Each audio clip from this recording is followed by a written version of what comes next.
Sir Iran के जो supreme leader थे अयातुल्लाह खामेनी, उनको कैसे मारा गया, किस लेवल पर ये प्लानिंग की गई, उनकी एग्जीक्यूशन की, और उसी पर हम ये जो है बात कर रहे हैं। तो अगर हम कहें कि सबसे पहले अमेरिकी टॉमहॉक मिसाइल और फिर उसके बाद इजरायली जेट से बंकर बस्टर बमों का हमला किया गया, तो 15 मिनट के फासले में इस पूरे ऑपरेशन को कैसे अंजाम दिया गया था, किस लेवल की और क्या प्लानिंग रही होगी? अगर एक बड़ा अच्छा सा आंकलन इसके ऊपर किया जाए, अगर आपको याद दिलाऊं, 8 महीने पहले ट्रंप ने कहा था कि हम खमेनी की जीपीएस लोकेशन आपको दे सकते हैं, वो हमारे इतने ज़्यादा सर्विलेंस में है।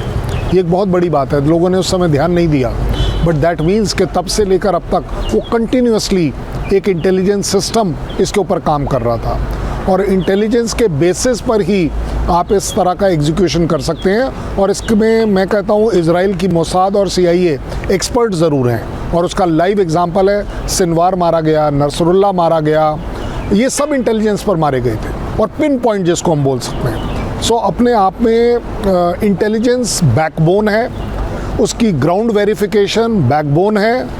टॉमहॉक ले लो, बंकर बस्टर्स ले लो, ये सिर्फ टूल्स हैं, क्योंकि अगर ये टूल्स को हम ज़्यादा अहमियत दें तो ये काम तभी कर पाते हैं जब आपके पास इंटेलिजेंस हो।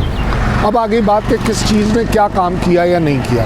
एक कॉम्प्लेक्स में सात सब कॉम्प्लेक्स थे, 7 बिल्डिंग थी कह लीजिए, या बिल्डिंग कॉम्प्लेक्स। इन्हीं बिल्डिंग्स के अंदर आपके पास ग्राउंड से ऊपर और ग्राउंड से नीचे भी था।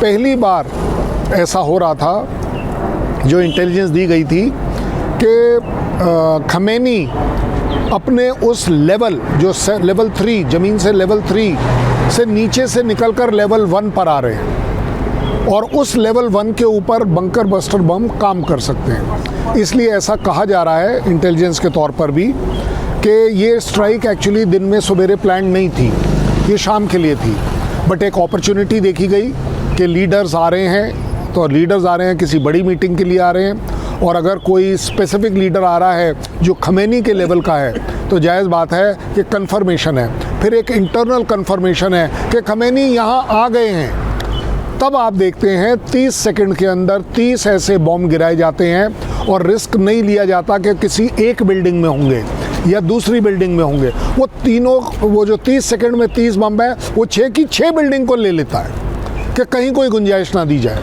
और आपने देखा कि टॉमहॉक एक अपने आप में बड़ा इफ़ेक्टिव सिस्टम तो है ही है, बट बंकर बस्टर उसके साथ में इस्तेमाल करना ये दिखाता है कि एक तो हम ऊपर लेवल का जो बिल्डिंग है उसको धराशायी करें, और बंकर बस्टर उससे और नीचे जाकर धराशायी करें।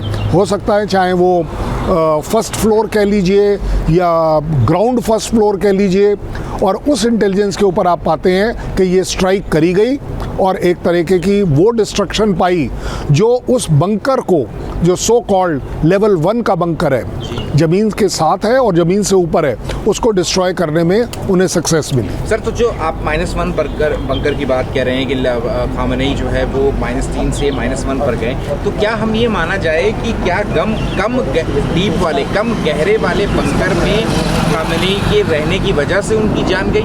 नहीं, उनके रहने की वजह से नहीं, वो रह रहे थे तो बंकर लेवल 3 पर रह रहे थे, नीचे ज़मीन से नीचे -1, -2, -3। वो पहली बार निकल कर आ रहे थे कि जहाँ पर एक कॉन्फ्रेंस होनी थी, और इसकी इंटेलिजेंस थी। सो अपने आप में लेवल 3 के लिए अगर आपने जाना है, तो मुझे लगता है, अगर आपको पिछले बार याद हो जो न्यूक्लियर स्ट्राइक्स पर US ने इस्तेमाल किया था इस्फहान और फर्दो में, जो GBU 57 बॉम्ब्स जो इस्तेमाल करे थे, जिसकी कैपेसिटी 60 मीटर्स डीप जाने की थी, और यहाँ पर जो इजराइल ने इस्तेमाल किए हैं वो बंकर बस्टर्स बम की है, जिसकी कैपेसिटी उतनी ज़्यादा नहीं होती है। तो ये इंटेलिजेंस और स्पेसिफिक बॉम्ब, क्योंकि GBU को लाना, B-52 बॉम्बर्स के साथ उसको स्ट्राइक करना, ये सारी चीज़ों में बहुत ज़्यादा एडम एंड लॉजिस्टिक इन्वॉल्व होता है। सो उस पॉइंट ऑफ व्यू से मैं ये ज़रूर कहूँगा कि इसका टोटल क्रेडिट मुझे लगता है इंटेलिजेंस को देना चाहिए कि वो किस लेवल पर आए हैं, क्योंकि वो ज़मीन से निकलकर एक ऊपर वाले लेवल पर आए हैं और आपने स्ट्राइक कर ली। तो सर ऐसे में ख़ामेनी की सबसे बड़ी चूक क्या आप मानते हैं जो कि उनके लिए जानलेवा साबित हुई? खमेनी की सबसे बड़ी चूक ये रहेगी कि उनका एक ब्लाइंड फेथ रहा होगा अपने उस इंटरनल कोटरी पर जो उनके साथ चलती है, और उसी कोटरी में से कोई ना कोई ज़रूर ऐसा है जो ये खबर पास ऑन कर रहा था, क्योंकि इतनी स्पेसिफिक खबर देना अपने आप में इंटेलिजेंस का एक बहुत बड़े लेवल का मैं सक्सेस मानूंगा, क्योंकि ये सक्सेस सिर्फ इलेक्ट्रॉनिक नहीं है, कम्युनिकेशन नहीं है, ये ग्राउंड वेरिफिकेशन वाली बात है। किसी ना किसी ने ग्राउंड पर, मुझे लगता है जैसा कि उस कमरे में से वो इंडिकेटर दिया है कि यस वो यहाँ आ गए हैं, और तभी आप देखते हैं 30 सेकंड के अंदर 30 रॉकेट दागना या बॉम्ब्स डालना ये कोई छोटी बात नहीं है। ये दिखाता है कि अपॉर्चुनिटी है और आप उसे यूज़ कर रहे हैं। मुझे लगता है खमेनी के सबसे बड़ा दुश्मन रहा खमेनी का अपना विश्वास अपने उसको कोटरी के ऊपर। सर ये जो CIA और मोसाद हैं वो महीनों से जो है वो इस ऑपरेशन को हैपन करने में लगे हुए थे। CCTV से लेकर के कम्युनिकेशन सिस्टम सब उन्होंने जाम कर रखा था। आखिर आप इसको ये पॉसिबल कैसे हुआ होगा, अगर ये बता पाएँ? अगर आप मोटे तौर पर देखें, उसामा बिन लादेन के केस में क्या हुआ था, महीनों तक नहीं सालों तक उसको फॉलो किया जा रहा था। वो जिस घर में रह रहा था पाकिस्तान में उसको सर्विलेंस में रखा हुआ था, और जब मैं एक बड़ा स्पेसिफिक एग्जांपल दे रहा हूँ कि जब उसका जो वो AK-47 जब उसके देखा गया और उसका जब क्लोज इन कर कर इन्होंने एवेलुएट किया कि उसका नंबर क्या है, तो ये वो नंबर था जो उसामा बिन लादेन कहीं और पर इस्तेमाल कर रहा था। तब जाकर मैचअप हुआ कि यस ये बंदा वही है, और तब आपने देखा एक स्ट्राइक हुई।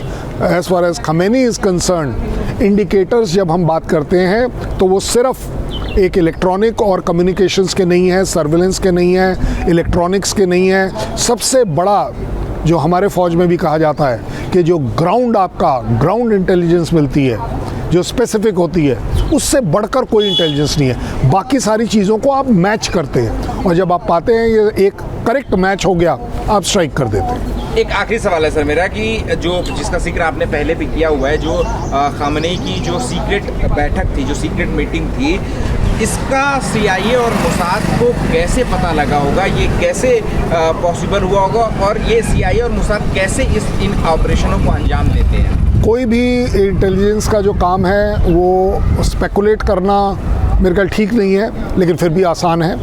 एज अ फौजी मैं कह सकता हूँ, जो लोग मीटिंग में आने लायक होते हैं खमेनी के, उनके ऊपर सर्विलेंस रखी जाती है, उनके ऊपर इंटेलिजेंस रखी जाती है, उनके कम्युनिकेशन सिस्टम्स पर भी रखी जाती है, उनकी मूवमेंट पर भी रखी जाती है। सो एट अ पर्टिकुलर डे उनको पता चला होगा कि देखिए जी कोई एक मीटिंग शेड्यूल हो रही है, तो जो लोग उसमें लाइकली हैं अटेंड करने वाले, उनके ऊपर सर्विलेंस बढ़ा दी जाती है, इलेक्ट्रॉनिक भी और फिज़िकल भी। उसके बाद आखिरी दिन ये देखा जाता है कि क्या वो रेड लाइट क्रॉस कर गाड़ी कौन सी किस तरफ से आ रही है, और कौन सारे के सारे एक ही जगह पर आकर मर्ज कर रहे हैं, एंड वो that happens to be the complex जहाँ पर खमेनी थे। सो ये भी एक इंटेलिजेंस का पार्ट है। अब उससे बढ़कर है कि वो लोग उन गाड़ियों से उतरे और उसी बिल्डिंग में गए, ये फर्दर कंफर्म करता है कि ये एक हायर लेवल की इंटेलिजेंस और एक मीटिंग है। और अगर हायर लेवल की है तो उसमें जो स्पेसिफिक लोग आए हैं, क्या वो खमेनी के लेवल के हैं? क्योंकि वो खमेनी के लेवल के हैं, तब एक अंदर की इंटेलिजेंस बताती है कि खमेनी भी अपने लेवल 3 से उठकर बाहर आ रहे हैं और अपने उस मीटिंग हॉल की तरफ जा रहे हैं जहाँ पर के स्ट्राइक करी जा रही है। सो कोई भी स्ट्राइक अगर करी जाती है तो एक अकेले इनपुट पर नहीं करी जाती है, डिफरेंट इनपुट्स पर करी जाती है, और फाइनल ट्रिगर किया जाता है जबकि आपको मेरा आकलन है कि जब उस मीटिंग में बैठे किसी एक आदमी ने वो बटन दबाया है या वो इंडिकेटर दिया है और वो उसके बाद निकल गया है, या वो भी उसके साथ पेरिश हो गया है, क्योंकि ये बातें बताई नहीं जाती हैं। सो अपने आप में एक बड़ी इफेक्टिव स्ट्राइक हो पाती है।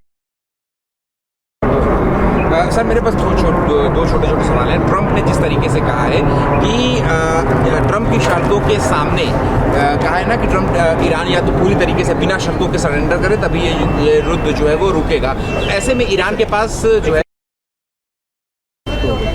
ट्रंप ने जो कहा है कि ईरान जो है वो बिना शर्तों के सरेंडर करे तभी ये युद्ध जो है वो रुक सकता है। ऐसे में ईरान के पास अब आप जो है वो क्या विकल्प, क्या ऑप्शंस देखते हैं? ईरान के पास सिर्फ दो ही विकल्प हैं। एक विकल्प ये है कि इंटरनेशनल प्रेशर इतना बनाया जाए, मिडिल ईस्ट की कंट्रीज़ का, एक मुस्लिम ब्रदरहुड का इतना प्रेशर बनाया जाए कि वो ट्रंप को रोक पाए।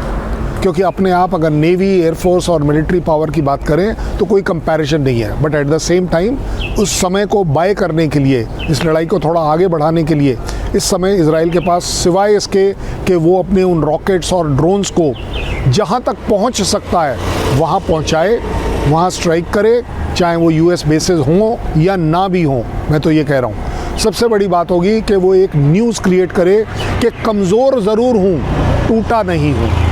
ये जो स्पिरिट है आप देख रहे हैं धीरे धीरे इवन इंडिया में और बाकी वर्ल्ड के कंट्रीज़ में बढ़ रही है कि यस, यूएस को भी लॉसेस हैं, और यूएस के जिस दिन बॉडी बैग्स बढ़ गए तो आप समझ लीजिए ये सरेंडर अपने आप टॉक्स में बदल जाएगा। ऑलरेडी टॉक्स चल रही हैं, ये कोई एक्नॉलेज नहीं करेगा, क्योंकि जितनी बढ़ चढ़कर डिप्लोमेसी में आप बोलते हो कि मैं बात नहीं करूँगा, इसका मतलब है आप बात कर रहे हैं। तो सर, क्या हम ये कह दें कि क्या ट्रंप की सरेंडर वाली जो शर्तें मान करके ईरान युद्ध रोक सकता है? ईरान युद्ध फिर भी नहीं रोक पाएगा। एक शर्त मैं गिना देता हूँ, खमेनी नहीं होने चाहिए, नहीं है। आप मिसाइल नहीं होने चाहिए, आपका कहना है आपने मिसाइल 90% तोड़ दिए, तो अब तो मिसाइल भी नहीं है, ऐसा यूएस का स्टैंड है। आप बोलते हो न्यूक्लियर नहीं होना चाहिए, वो बोलता है ठीक है जी मैं न्यूक्लियर पर बात कर लेता हूँ। अब क्या है, बोले जी अब बचाए क्या कि मेरा रिजाइम चेंज भी होना चाहिए। रिजाइम चेंज तुम कर नहीं सकते, वो आवाम करेगी।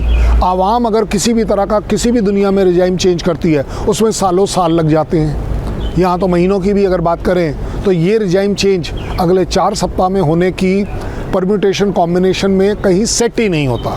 सो मुझे लगता है कि यूएस एक बड़ा अलग सा मैसेज दे रहा है, रिजाइम चेंज बहाना है पूरी दुनिया में कि I like you should be the QR, कि अगर मुझे आप पसंद हैं तो आप सरवाइव कर सकते हैं, नहीं तो आपका अंत निश्चित है। तब तक फिर साफ तौर पे ये है कि ईरान के सामने अब जंग लड़ने के सिवाय और कोई दूसरा रास्ता नहीं है। ईरान के पास रास्ता है, ऐसी बात नहीं है। Iran can go to United Nation, Iran can go to Russia and say कि चलिए जी आप मीडिएट कर दीजिए, एक ओपन मीडिएशन, लेकिन उसमें वो अपने आप को कमज़ोर दिखाएगा।